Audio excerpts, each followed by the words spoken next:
Vamos orar ao Senhor para que o Senhor nos abençoe.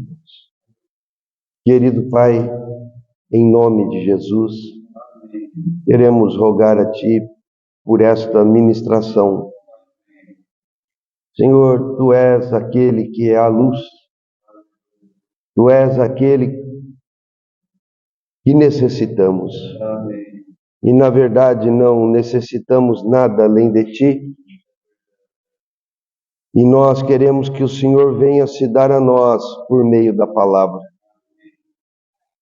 Querido Senhor, abra-nos o entendimento, nos dê clareza na palavra e fale intimamente no coração de cada um de nós e fale, Senhor, a toda a congregação. Querido Deus, fortaleça-nos na força do Seu poder, pela ministração da Tua palavra.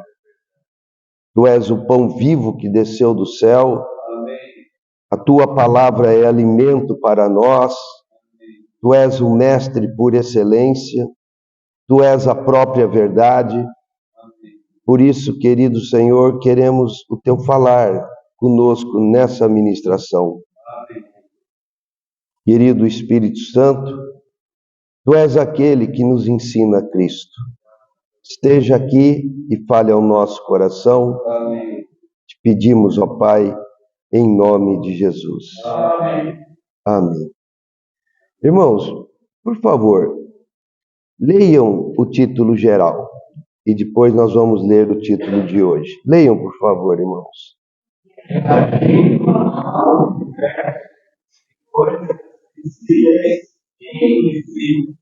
Amém. Então, esse é o tema geral e o meu encargo é falar aos irmãos que nós precisamos ter sensibilidade espiritual, precisamos ter os olhos do coração iluminados para entendermos de fato o que cerca o nosso viver. Se as coisas sempre foram difíceis, o que nós podemos esperar para o nosso futuro e já para o nosso presente são dias piores. E o que pode nos livrar de não entendermos o que acontece ou de não estarmos atentos para termos o cuidado necessário é compreendermos esse mistério. Nós vivemos em um universo que tem coisas visíveis que por si só já são difíceis da gente entender, que nem o caso da matemática. E tem as coisas invisíveis. Então, esse é o encargo. Precisamos, como diz Paulo, ter iluminado os olhos do coração, não é? Para entendermos as coisas, principalmente as coisas que nos são invisíveis. E falando das coisas invisíveis, nós estamos analisando 1 Coríntios 11, e ali nós temos dois símbolos, duas representações para falar de coisas invisíveis. Uma primeira coisa é o não cobrir e o cobrir a cabeça.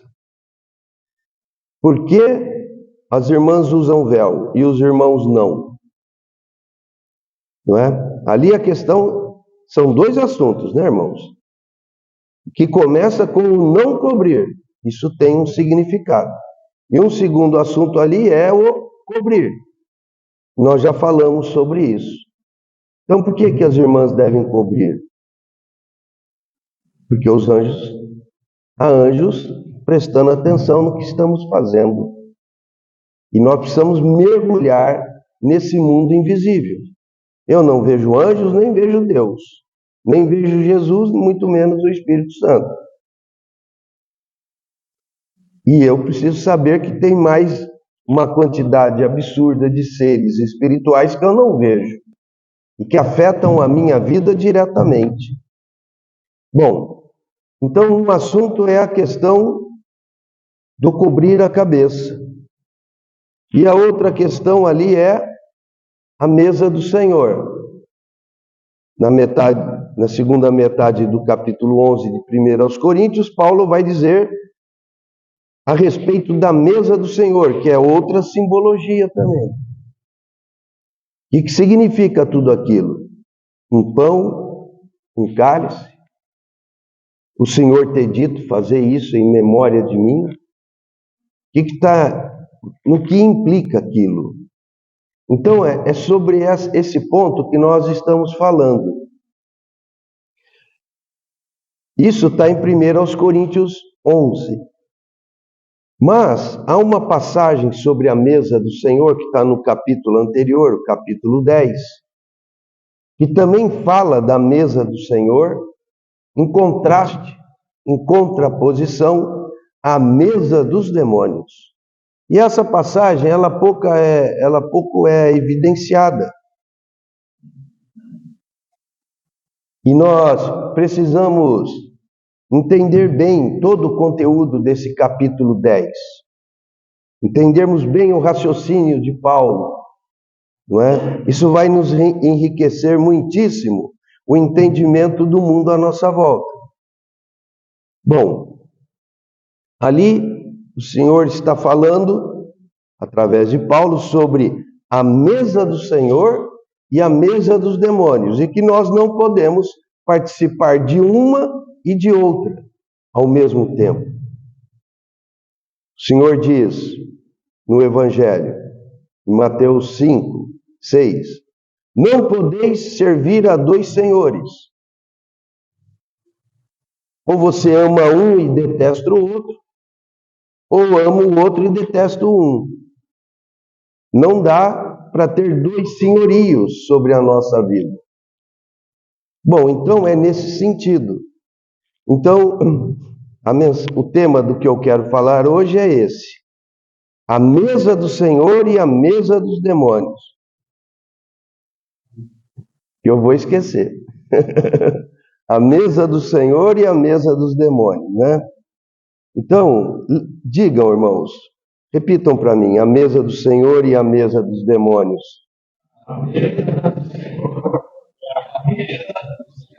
Amém. Agora, vamos ler essa passagem, que é que é o ponto central de 1 Coríntios 10. Leiam, por favor, irmãos.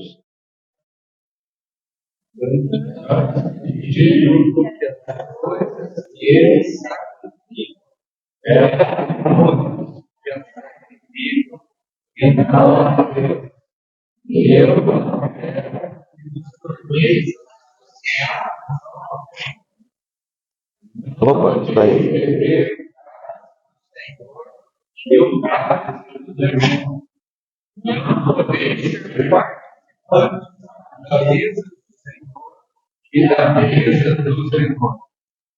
Então, irmãos, o que nós temos aqui? Que há duas mesas preparadas. Uma mesa maligna e uma mesa divina. A mesa divina, é claro, é a mesa com a qual nós devemos nos servir, porque fomos criados para esta mesa. É um preparado de Deus para nós.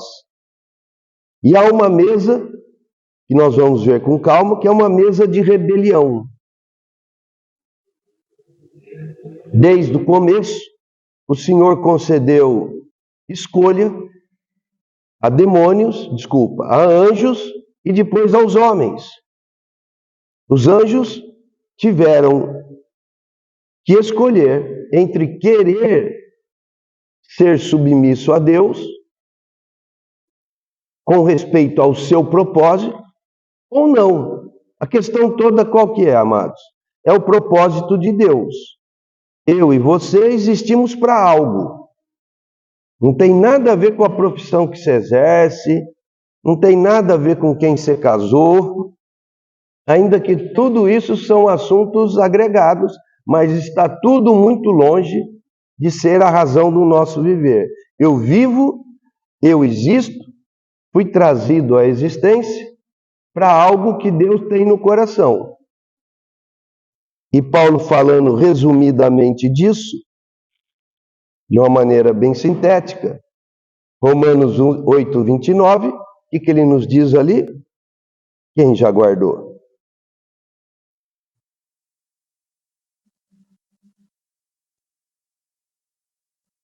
Esse versículo é fundamental. Pode ler. Quando de antemão conheceu, também os predestinou para serem conformes à imagem do seu Filho, a fim de que ele seja o primogênito entre muitos irmãos. Irmãos, é duro dizer um versículo que é o principal da Bíblia, né? Mas se fosse para dizer, esse é o versículo principal da Bíblia. Por quê? Porque isso explica a razão por que existimos. Então, se eu entendo esse versículo, eu tenho que procurar ajustar o meu viver, a minha mente, a esse versículo. Predestinou, e aos que de antemão conheceu, a esses também predestinou, traçou um destino. Aos que de antemão conheceu, ele nos determinou um destino, que é sermos conformados à imagem do seu Filho. E o que Deus, o Pai, quer com isso? Que o Filho seja o entre muitos irmãos. Então, cada um escolhe para si aí qual que é o versículo mais importante da Bíblia. Para mim é esse. Pode mudar, mas já há um bom tempo que eu não consigo sair desse versículo. É o versículo que explica a razão de tudo existir. Deus, o Pai, quer muitos filhos como seu Filho. Deus, o Pai, quer muitos filhos, uma multidão de filhos, como o seu Filho. Amém. Eu vou repetir. Deus, o Pai, quer muitos filhos, como o seu Filho. Os irmãos conseguem repetir isso? Vai, Antônio. Antônio é esperto, vamos lá. Deus, o Pai, Quer muitos filhos como isso. Se a gente, diante de todas as situações, colocar esse versículo à frente, aí você vai pensar no Filho, vai refletir de tudo que você sabe sobre ele. Aí você vai ver, nossa, tudo que está acontecendo comigo aconteceu com Jesus, eu estou no caminho certo. Ou, então, a situação seja outra. Olha, eu entrei nessa porque eu não fui como Jesus. Então me dei mal. Pronto, esse serviço abaliza tudo. Não é? Então, há uma mesa preparada por Deus, o Pai, e Ele me fez para um propósito, que é esse que nós compartilhamos. E há uma mesa preparada por demônios, que são anjos, que na antiguidade, antes dos céus e da terra, não, que antes da criação do homem, já tinham dito o seu não para Deus. Não! Não queremos habitar na tua glória. Está desligado. Se ligar, funciona. Desculpa. Eles disseram um solene não a Deus, a começar pelo líder deles, que é Satanás. Não quero a tua glória, não quero o teu caráter, não quero o teu propósito, não estou gostando nada disso. Por que você me fez, hein? Você quer saber? Eu vou me opor a ti, Senhor. E quem quiser vir atrás de mim. E juntou um terço dos anjos. Irmãos, essa história é muito séria. E é só isso, é simplesinho assim. De onde vem o mal? Vem de Deus oferecer escolha às suas criaturas. Se Deus não desse escolha, Ele programaria para sermos bons. E não haveria mal algum. Certo? Entenderam o que eu disse? Mas Deus não quis me programar. Ele quis que eu escolhesse. Eu já briguei com Deus a respeito disso. Falei, Senhor, o Senhor me colocou numa situação muito difícil. Como? Não entende. Sim, sim. Então, há uma revolta contra o propósito de Deus. Eu não pedi para existir. Eu vivo nesse mundo aqui. Que Deus ruim que eu tenho. Quem é esse Criador aí que fez esse mundo que mata criancinha? É aquelas histórias velhas, né? Por quê? Porque são mentes e corações que resistem ao Criador, porque não querem se dobrar ao propósito para o qual Deus os criou. Então, essa situação toda é assim mesmo e Deus quer que seja assim. Ele colocou a escolha em nós, desde o Éden, não, irmãos? Sobre a escolha dos anjos, pouco sabemos. A não ser algumas passagens que falam sobre Satanás, Isaías 14, Ezequiel 28. Mas sobre o homem nós sabemos. Ele colocou no Éden. E no centro do Éden ele colocou 2 árvores. E disse, escolhe. Mas eu vou dar uma dica preciosa, hein, Adão? Eu vou dar a dica, hein, Adão? Não come dessa que vai dar ruim. E falou para Israel quando fez aliança com eles: olha, eu vos concedo a escolha, a vida e a morte, a bênção e a maldição. Escolhe a vida. E depois, a respeito da porta, o Senhor diz: olha, tem uma porta larga, você vai se dar mal se entrar por ela. Tem uma porta estreita. Ela não é muito convidativa, mas o final dela é glória, é vida e glória. Olha, não entre pela porta estreita. O Senhor disse claramente para Adão, para Israel e para nós. Oi? É assim, não entre pela porta larga. O que eu disse? Ah, não. Eu queria dizer que a porta estreita não é convidativa. Você fica naquele, vou ou não vou? Vou ou não vou? Hoje à noite tem poucos irmãos na reunião, um monte de gente escolheu mal. Alguns não puderam vir mesmo, mas outros talvez escolheram mal. Isso vai pesar. Já vai pesar hoje mesmo, vai pesar agora mesmo. Não estou amaldiçoando ninguém, não. A gente sempre vai ser abençoado por entrarmos pela porta estreita. A porta é estreita, o caminho é apertado, mas o resultado é vida. Não é? Então, isso é algo que sempre vai estar diante de nós.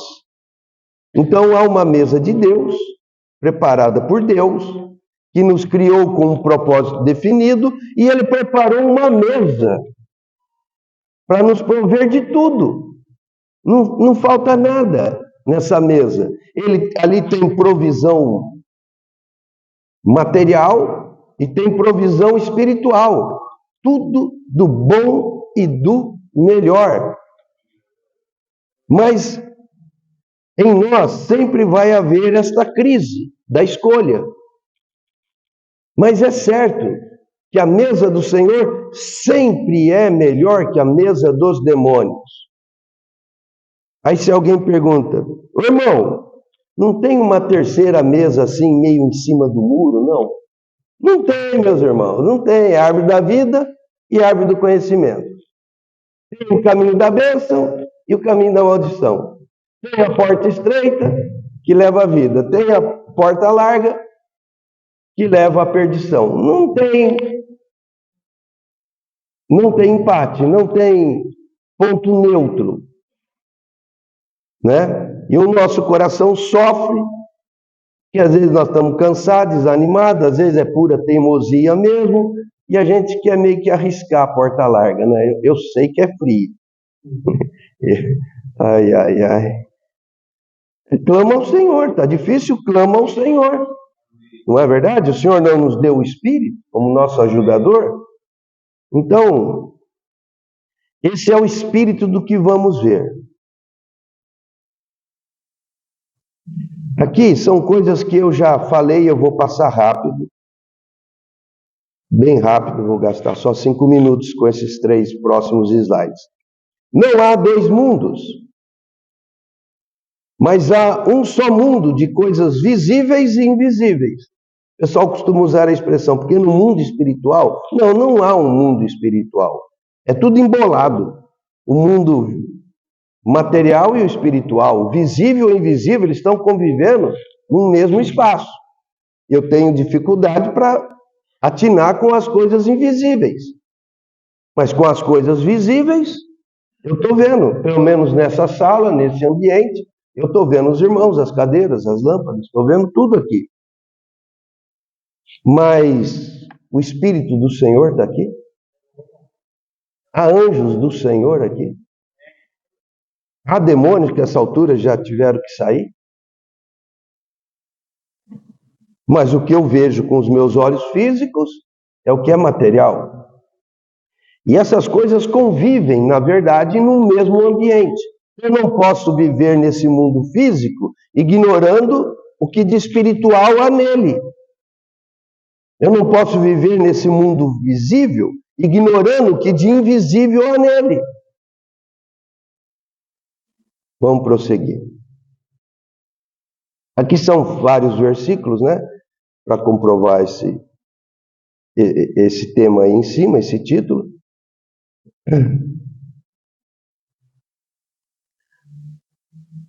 Eu vou prosseguir aqui. Então, a partir dessa ideia, de todos aqueles versículos que a gente já falou bastante, nós vamos tirar algumas conclusões. Vamos rever tudo isso, que os pontos aqui são importantes. Primeiro, vivemos em meio a coisas invisíveis. Então não saia de casa, e na verdade fique em casa também, com a presença do Senhor, pondo sempre os demônios para fora. Ah, irmão, mas isso é cansativo. Se vira. A verdade é essa. Quer acreditar, acredita. Não quer acreditar, não acredita. Mas se não acreditar, o demônio vai te pegar e vai destruir a tua vida. Então, pede a bênção do Senhor, amarra os demônios e fica firme.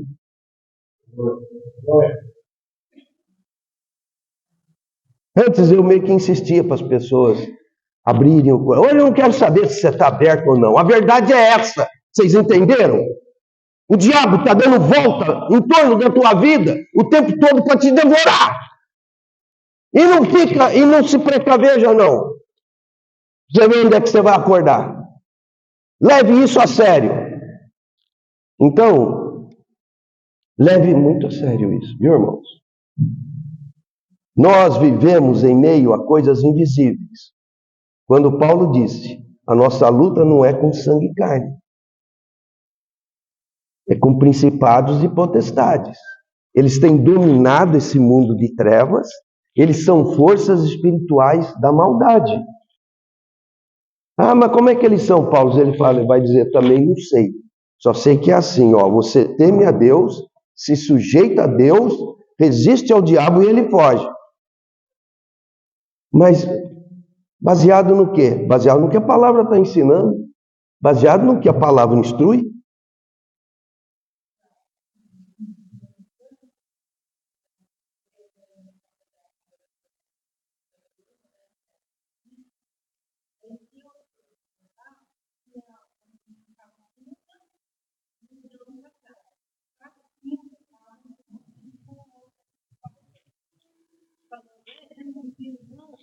E querendo briga mesmo. E o cara recuando. Aí ele ficou o carro acelerou, foi do lado que estava dentro, para discutir e entrou na frente. Aí eu fiz a situação, comecei a orar, Senhor, amarrando o Senhor que estava naquele momento do carro, repreendendo ali todo o mal, falei, Senhor, manda embora esses demônios que estão agindo. Amém. E cuida desse carro branco que é o condutor, né? Eu fui orando, repreendendo, de repente, acelerou o carro assim, foi embora. Então, o que tem ali? 2 caras nervosos e um mais nervoso que o outro, querendo briga? Não, tem demônios instigando o mal. Se tiver um agente de Deus ali, você diz, ora desse jeito. Amarra esse mal, Senhor. Paralisa esses demônios.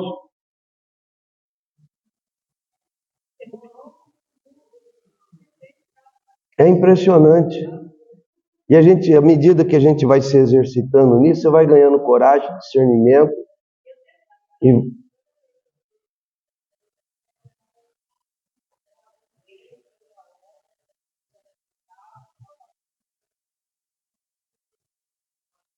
Amém.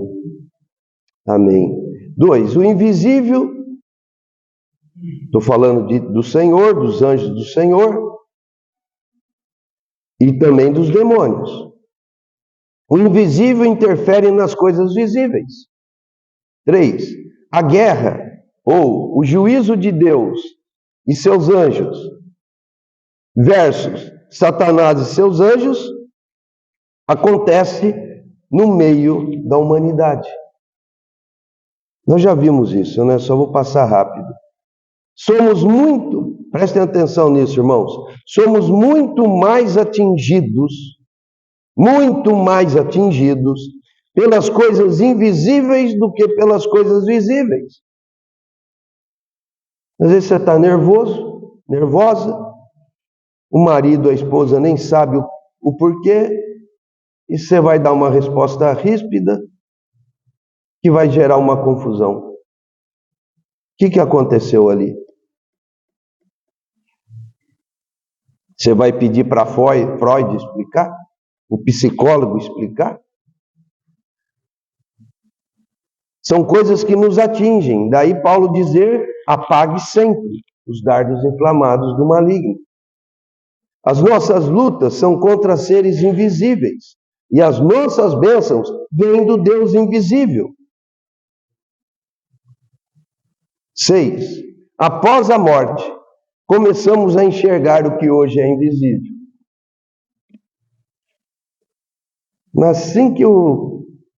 Assim que for fecharem os olhos, o coração parar de bater e o cérebro de funcionar, aí você vai começar a ver. Hoje nós vivemos pela fé, com base no que a palavra diz. Por último, a realidade das coisas que hoje é visível passará. Então, o mundo visível passará. E o que hoje é invisível, mas tão concreto quanto ao que é visível, o que hoje é invisível, durará pela eternidade. As coisas de Deus resultarão em novos céus, nova terra e nova Jerusalém. E as coisas relacionadas ao diabo e ao lixo do mundo estará na lixeira eterna, que é o lago que arde com fogo e enxofre. Tudo isso é invisível hoje, mas será visível por toda a eternidade. Bom, falando da mesa de Deus, 1 aos Coríntios, capítulo 11, aqueles versículos que lemos no começo, é praticamente um encerramento do assunto. Não quero que vocês se associem aos demônios. Olha o risco. O fato é que nós, sendo crentes, podemos nos associar a demônios, se nós não discernirmos. Então Paulo está dizendo, não quero que vocês estejam associados, a palavra ali é koinoneus, sejam companheiros de demônios. Sabia que a gente pode ser companheiro de demônios, irmãos? Se nós não vigiarmos, se nós não fizermos escolha séria por Deus, nós podemos, ainda que não querendo, ser companheiros de demônios. Comunhão com os demônios. A palavra melhor é essa, melhor do que associados. Então, muitas coisas a gente atribui a temperamento, a educação. Pode ter sido em algum momento, no passado, mas ao longo da vida, meu irmão, se você não se livrou do que é ruim, em você, é porque você decidiu ter um demônio de estimação. Eu não estou falando de faz de conta, não. Não é? Em casa eu tenho uma cachorrinha, tenho um canarinho e tenho no terreno do lado lá uns franguinhos. Isso é devido, a gente chama tudo isso de pet, de estimação. Não tenha um demônio de estimação. Certas coisas, certas fraquezas no nosso caráter não são para permanecer, irmãos. São para ser vencidas. Tem coisas que são mais fáceis, tem coisas que são muito difíceis. Não é? Eu parei de fumar com uma unção de óleo no dia do meu batismo. Tem pessoas que têm o maior problema com isso. Passam-se os anos e não conseguem vencer o cigarro. Aí você vai fazer o quê? Eu vou fumando escondido mesmo. O que é isso? É pegar um demônio para estimação. Um ser mesmo, irmãos. Eu estou falando de um ser. Coisas relacionadas ao caráter. Coisas que não cumprem os mandamentos do Senhor. Eu não gosto do meu pai, porque meu pai me magoou muito quando era criança, e se separou da minha mãe, sofremos muito, eu não perdoo o meu pai. Mas a palavra de Deus diz o quê? Perdoa, se você não perdoar. Olha, essa minha cachorrinha, ela é uma joinha, sabe? Ela é uma joinha. Então, ela pede colo o tempo todo. Está indo assim, ela vem, para e tá bom. Aí você pega, pronto, ela vai embora. Não perdoar o pai ou a mãe, ou seja, quem for, é ficar assim. É pegar o demônio. O que é mesmo? Ele me ofendeu, me ofendeu. Foi muito ruim, foi muito ruim. Não merece perdão, não merece perdão. E você fica ali, abraçadinho com o seu demônio. Eu não estou brincando, irmãos. O demônio é um ser astuto. E ele se faz de pet. E fica te aconselhando coisas más. Então,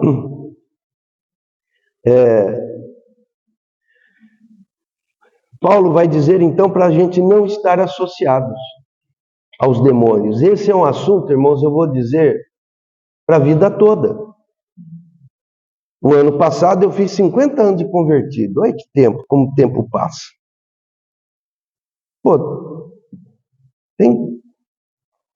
Se eu descuidar e não resistir ao diabo,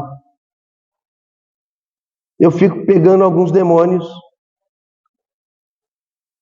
para pet, para cachorrinho de estimação. Por quê? Porque a palavra diz resista. E quando diz resiste, eles vão sair, eles vão se afastar. Mas eles não têm para onde ir, irmãos. Eu já falei muito sobre isso. Eles não têm. Então eles vão sair um tanto, mas dali a pouco eles vão rodear e vão voltar. E eu tenho que me tornar forte em perceber e expulsá-lo. Mas até quando vai isso? Irmão, até você morrer. Na hora que você morrer, acaba, eu garanto. A Bíblia garante.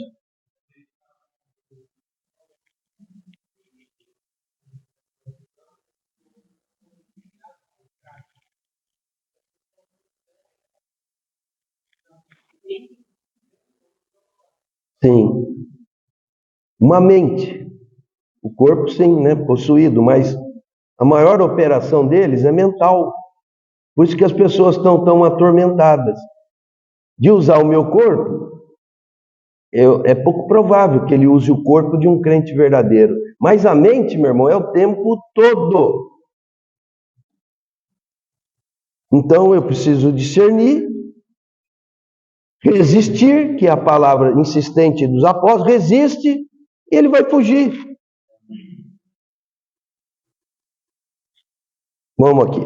Então, Paulo, para falar sobre não quero que estejais associados aos demônios, mas eu quero que vocês tenham comunhão, ou em outra palavra, que vocês estejam associados à mesa do Senhor, ao sangue e ao corpo de Cristo. Então ali Paulo fala de estar associados a dois entes, a Cristo e aos demônios.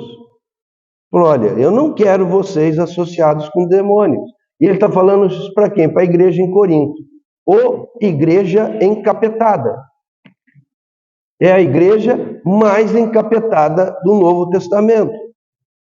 Por isso que essa igreja deu oportunidade a 2 livros longos, 1º e 2º aos Coríntios. Tinha tanta coisa para corrigir ali, irmãos, mas tanta coisa que deu 2 livros longos que nos ajuda demais, mas demais mesmo. E uma das coisas ali era essa associação com demônios. E Paulo vai explicar que isso estava relacionado aos ídolos. Mas vamos ler aqui, ó. Então, primeiro Paulo vai falar da mesa do Senhor, depois ele vai falar da mesa dos demônios. E depois ele vai fazer algumas considerações disso. E para falar da mesa de Deus e da mesa dos demônios, Paulo vai falar da história de Israel. Tudo o que aconteceu com Israel, desde a hora que Deus levantou Moisés para tirá-los do Egito, é algo que acomete a nossa vida também, irmãos. A história de Israel não é apenas uma história perdida há 3.500 anos atrás. É uma história que reflete uma realidade muito atual. Então vamos lá. Leiam, irmãos.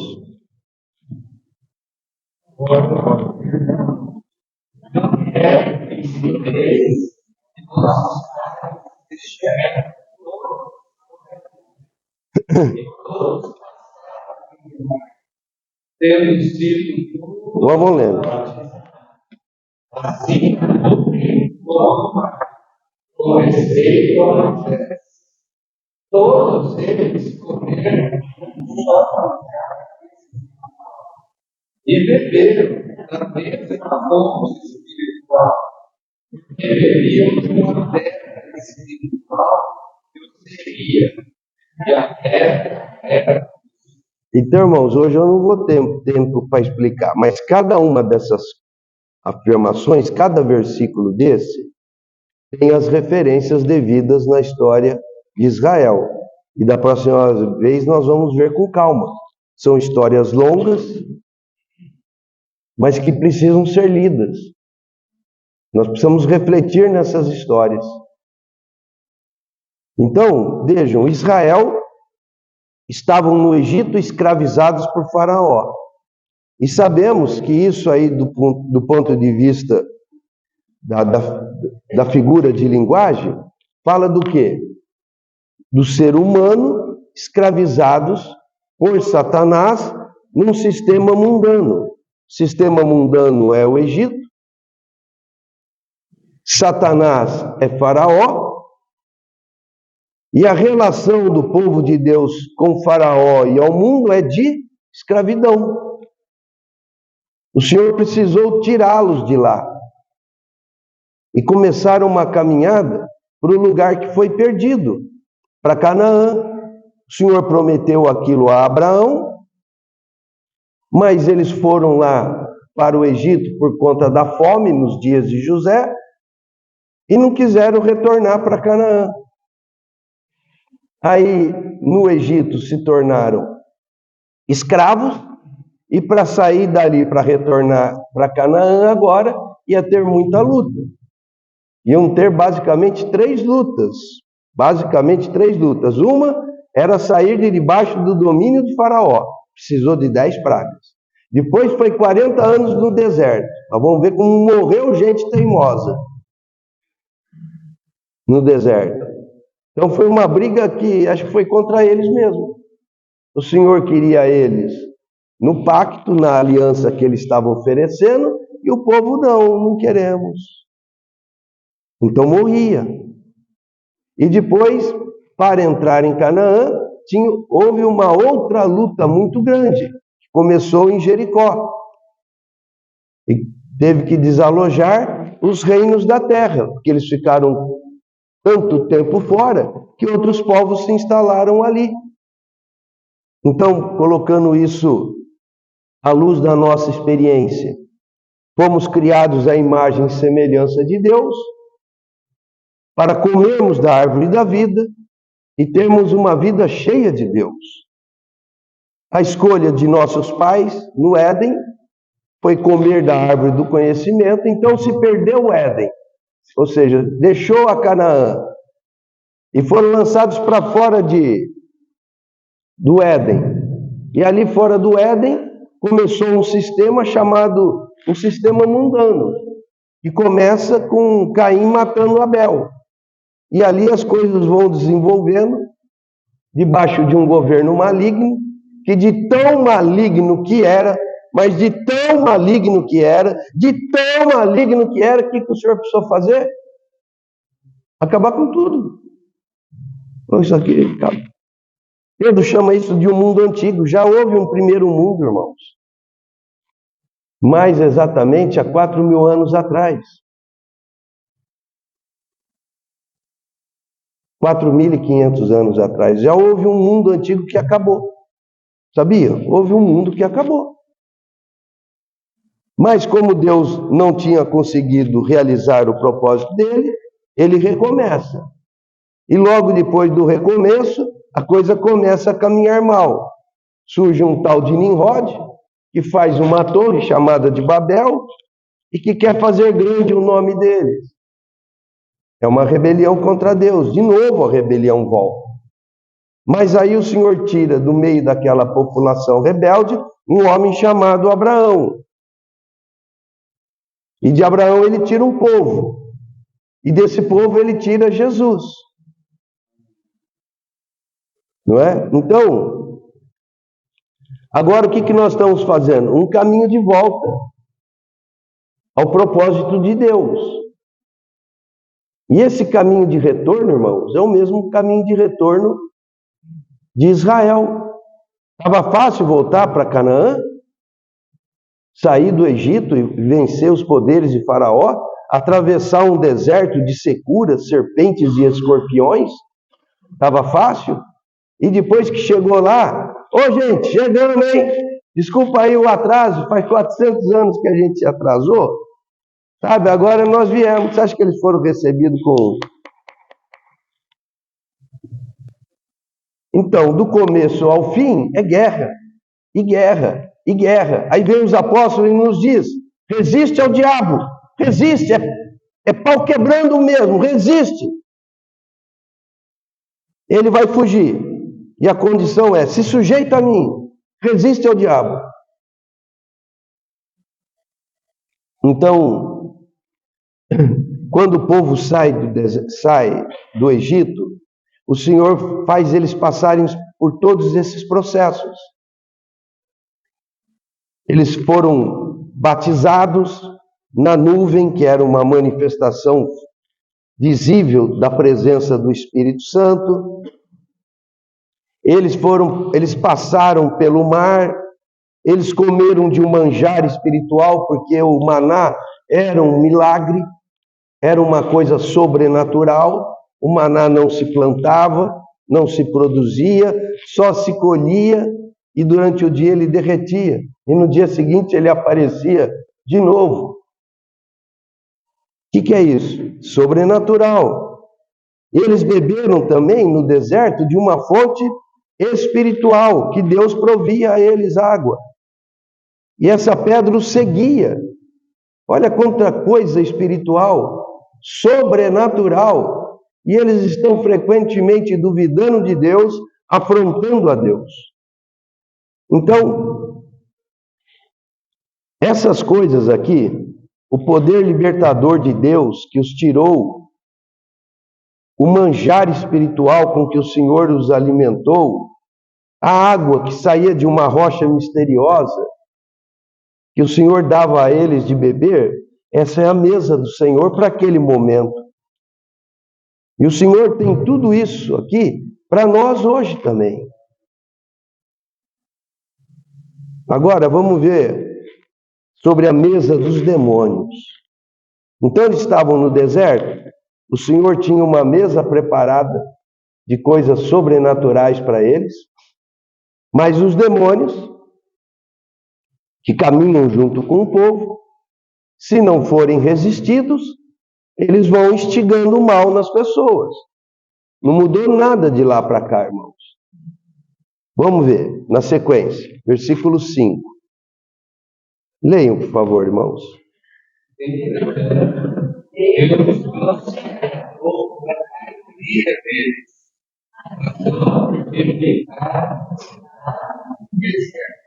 Então, irmãos, a caminhada foi ruim. O que podia se fazer em 2 ou 3 meses, que era uma distância não muito absurda, era qualquer coisa entre 400 e 500 quilômetros, de onde eles estavam saindo no Egito até Canaã.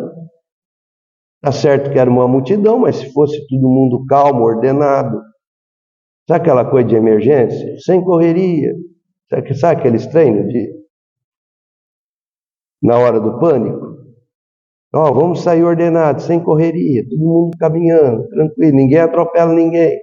Mas ele não teve isso. Era um povo rebelde. E o Senhor acabou por não se agradar da maioria deles. Então, o que poderia ser feito num mês ou 2, calmamente, o Senhor acabou tendo que usar 40 anos. E aqui tem uma história, que nós vamos ver com calma. Ficaram prostrados no deserto. Então, Paulo vai exortar aqui de 5 coisas. Verso 6, leiam.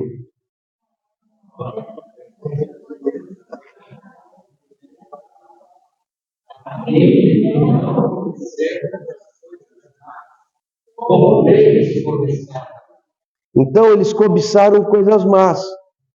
Eles podiam ter cobiçado as coisas boas, dando graças ao Senhor pelo que o Senhor preparou em sua mesa, mas eles queriam as coisas que não tinham. Se eles não tinham o que queriam, preste atenção, irmãos, é uma pergunta. Se eles não tinham no deserto o que eles queriam, era por quê? Não precisava, ué. Não, mas eu quero uma carne. Está faltando carne. Eu quero carne, eu gosto de churrasco. E acabou. Lá no Egito tinha churrasco. Panelas de carnes que a gente comia se fartar. Você era escravo, palhaço. Nem falar que tinha coisa boa no Egito. Vocês clamaram por isso que eu vim tirar vocês. Você está de palhaçada? Você veio me falar em churrasco, em alho, cebola, melão? O que é isso, rapaz? Por que você gritou então, se estava tão bom? Por que vocês clamaram, choraram? E eu tive que preparar Moisés? Por quê? Que estava ruim, filho. Agora vem você dizer que você comia um churrasquinho e que você não aguenta mais ver esse maná? É porque eles não se ajustavam com a mesa do Senhor. Eles ainda queriam a mesa dos egípcios, que era preparada pelos demônios. Irmãos, e essa é a nossa crise. Não é isso? Nós temos que estar o tempo todo negando a nós mesmos, tomando a cruz, entrando pela porta estreita, por algumas vezes andando até vários dias em caminhos apertados, mas vai firme, vai dar certo, meu irmão. Faz o que Deus mandou, anda no que Deus preparou, vai ficar tudo maravilhoso. O Adriano comentou uma palavra que só Tiago usa, ânimo dobre. Ele usa 2 vezes, uma ali com relação a pedir sabedoria. E a outra ele usa no capítulo 4, quando ele fala assim, sujeitai-vos a Deus, mas resisti ao diabo, e ele fugirá de vós. Homens de ânimo dobre, ele vai dizer no versículo de baixo. Vocês nunca sabem o que fazer, né? Vocês nunca sabem, será que eu vou me sujeitar a Deus, ou se eu vou dar essa molezinha para o demônio na minha vida? Como se isso não fosse trazer uma tragédia. Aí o Tiago meio irritado, porque eu tenho a impressão que ele fala meio irritado. Acho que ele era irritado com esse negócio de homem de ânimo dobro, sabe? É o crente frouxo. Aí nós sempre vamos estar diante de 2 caminhos, irmãos. Árvore da vida e árvore do conhecimento. Bênção e maldição. Uma porta estreita e uma porta larga. Não adianta. Se nós estamos claros da verdade, vamos fazer a coisa certa. Então eu vou chegar diante da porta larga e vou vacilar? Não, aqui não, eu sei que dá isso aí, fora, mano. Tô fora. Eu sei que é mais duro ir por aqui, mas é por aqui que eu vou. Tem uma história que a Lídia gosta demais, que é o Peregrino. Eu sugiro, acho que a Lídia já assistiu esse filme, umas 100 vezes. Ela sabe tudo o que eu falo, ela fala, então, né, pai, lá no Peregrino. Porque o Peregrino é o tempo todo o cara andando com aquele mochilão e escapando das armadilhas. É fantástico. É uma visão de Deus mesmo. Foi dada a um homem há uns 400 anos atrás, chamado John Bunyan, quando ele estava na prisão. Então tem esse filme, tem duas versões, uma mais antiga, acho que da década de 50, e tem uma recente, de uns 20 anos atrás. Assistam, é impressionante, parece até Bíblia mesmo, mas não é Bíblia. Mas é impressionante como ele ilustra sempre essa dificuldade de fazermos a coisa certa. Sempre vai ter um conflito, irmãos. Então, quando você se sentir cansado, desanimado, que Deus não está te levando por onde você queria, você fala, ó, Senhor, não quero brigar com o Senhor, não. Na verdade, eu estou falando de coisas que eu já experimentei, viu, irmão? Na verdade, eu quero que o Senhor me ajude a me acalmar, a não ficar indignado contigo. Senhor, eu sei que o Senhor só faz coisa boa, coisa certa, mas a minha mente estreita não quer entrar pela porta estreita agora. Me ajuda, Senhor. Me ajuda a não fazer bobagem. Temos que clamar, irmãos. Se eu for ajuda, é tudo que eu estou esperando. Pedir e dar-se-vos-á. Buscai e achareis. Batei. Eu estou aqui, gente. Mas você tem que querer e tem que pedir. Estas coisas se tornaram exemplos para nós, a fim de que não cobicemos as coisas más que eles cobiçaram. E ele vai tornar a dizer isso um pouco mais adiante. O 7. Leiam, irmãos.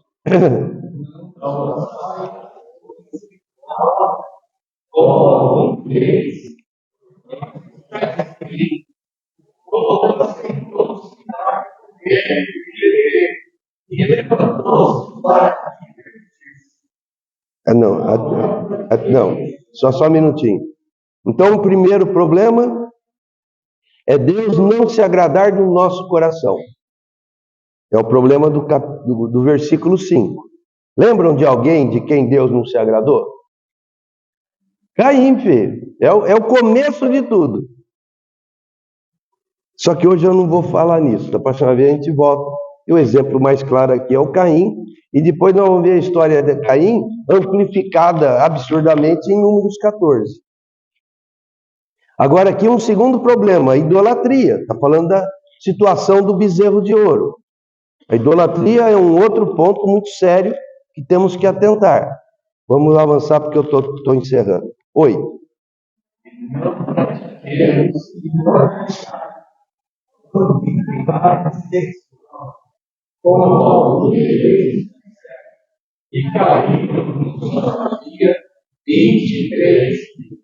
Irmãos, um dos grandes problemas da modernidade é a promiscuidade sexual. O que é legítimo com relação ao sexo? Sexo é algo que se faz com a pessoa do sexo oposto dentro do casamento. Acabou. Então, a imoralidade aqui não é qualquer coisa, senão promiscuidade sexual. Terceiro problema.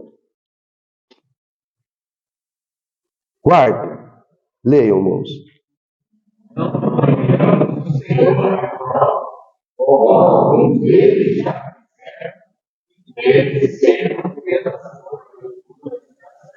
Puxa, isso aqui, irmãos, isso aqui é uma ilustração impressionante.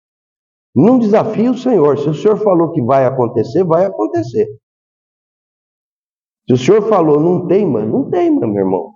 Não põe o Senhor à prova. Vamos avançar. Quinto.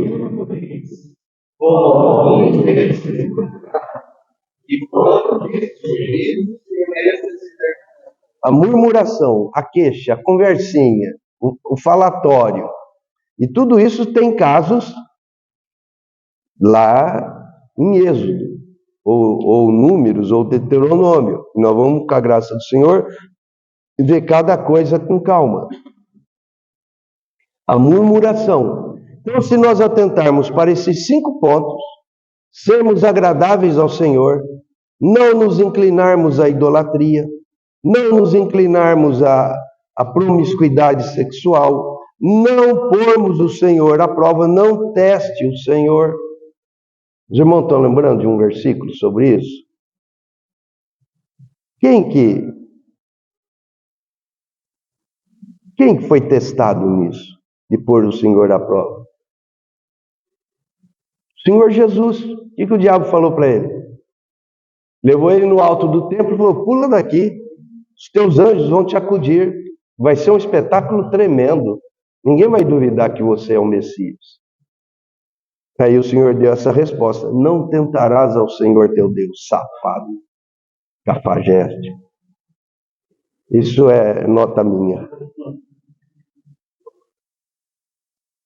E por fim a murmuração. Bom, mas nós vamos ter tempo com calma para falar de tudo isso. Então, depois, em seguida, Paulo vai fazer algumas advertências, mas o tempo já acabou. E de novo ele vai dizer: estas coisas sobrevieram a eles como exemplos e foram escritas para o quê? A advertência nossa. A história se repete, meus irmãos. De nós outros, sobre quem os fins dos séculos têm chegado. Paulo falou isso há 1900 anos atrás. Então está muito mais perto do que quando ele falou, né? Amém? Amém. Aleluia. O Senhor preparou uma mesa e os demônios também prepararam. E nós sempre teremos que estar escolhendo entre um e outro. Amém? Amém. Querido Pai, ajuda-nos a resistirmos ao diabo e a nos sujeitarmos a Ti. Ajuda-nos, Senhor, a sermos agradáveis, apegados a Ti e a sermos aqueles que combatem o maligno, que os resistem. Temos uma guerra contra o mal. Ajuda-nos, Senhor, a não cairmos em tentação. Livra-nos do maligno a todo tempo. Nós te pedimos, ó Pai, em nome de Jesus. Amém.